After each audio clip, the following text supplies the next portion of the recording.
All right, welcome back. We're back from the Combine. It's a pre-free agency edition of the Hurry Up. I'm Darin Gantt. She's Kassidy Hill. Hello. And there's stuff's about to happen. Next week, Monday of next week, the negotiating period opens up. Players are able to talk to other teams about deals. The Carolina Panthers are able to talk to teams about other deals. You know, we could get deep into the salary cap and numbers and all that kind of stuff. Suffice it to say, the Carolina Panthers are going to be reasonably active. That doesn't mean they get to have everybody they want at every position they want. Everybody's got a budget. But the Panthers are in good shape. They're middle of the league in salary cap room-ish, and they're expected to be active based on what Dan Morgan told us in Indy last week. And just one more little note on that, don't forget the salary cap will go up by $25 million this year as well. Everybody gets the same bump. Everybody gets a little more money. So, you know, there's going to be opportunities to do some things next week. And Dan did tell us, I mean, he basically laid out the plan and what they're going to do. They know they've got to get better on defense. Exactly. I mean, for all of the hoopla and flash that you kind of see in games now, this is still a league that you have to win in the trenches. If you're going to win this game, you've got to do it along the line of scrimmage.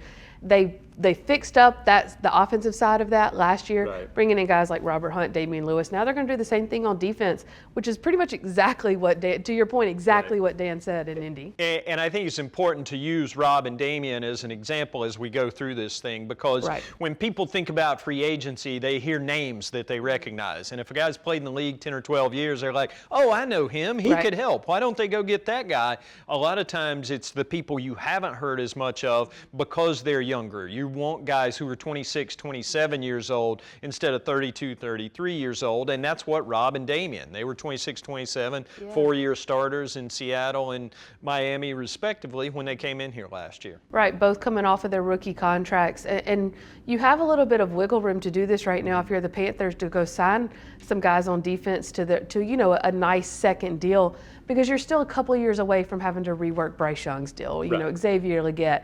This is where you can kind of afford to go out in free agency and beef up that front seven a little bit. And that's obviously the priority. If you look at what's likely to come next week, I think it's reasonable to expect defensive linemen, pass rushers, count the Carolina Panthers among the 32 teams in the NFL who need pass rush help, and safeties.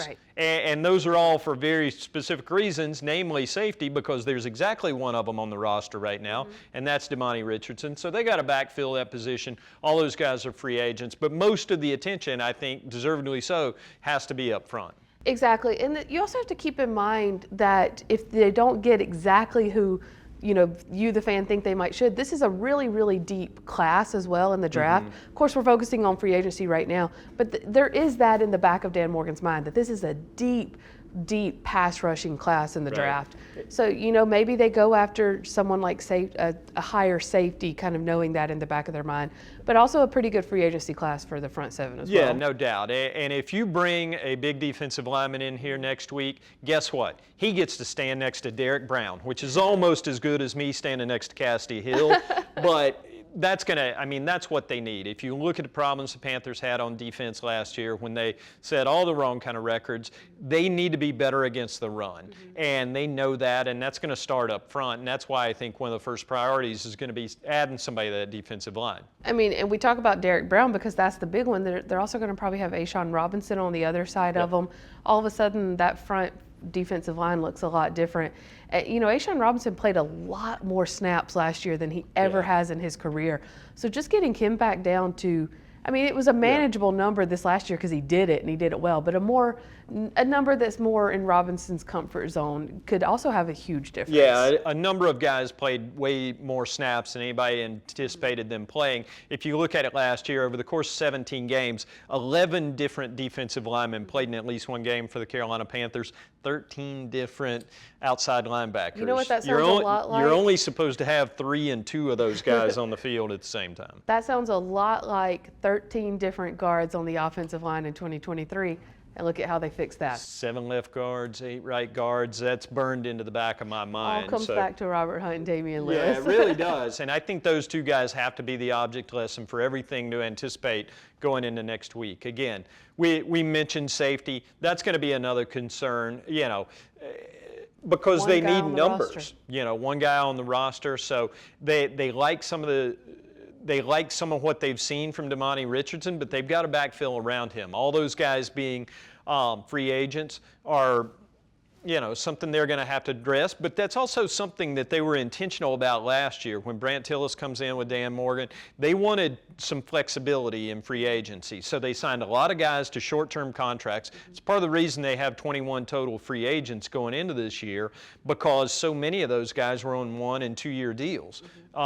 When they signed here, they did that on purpose. They wanted the flexibility. They wanted to be able to adjust as need be, and they don't want to carry big dead money numbers that prevent you from spending as actively in free agency. So there was absolutely a plan, and you know what? This year's plan, work on that defense the way they worked on offense last year. I didn't realize that was a question and answer. I'm sorry, that's my fault. To your point about the 1-year contracts, though, and how it sets them up for this year, that sort of negotiating is why Brant Tillis was brought here. No doubt. That's what he made his bread and butter with in Kansas City.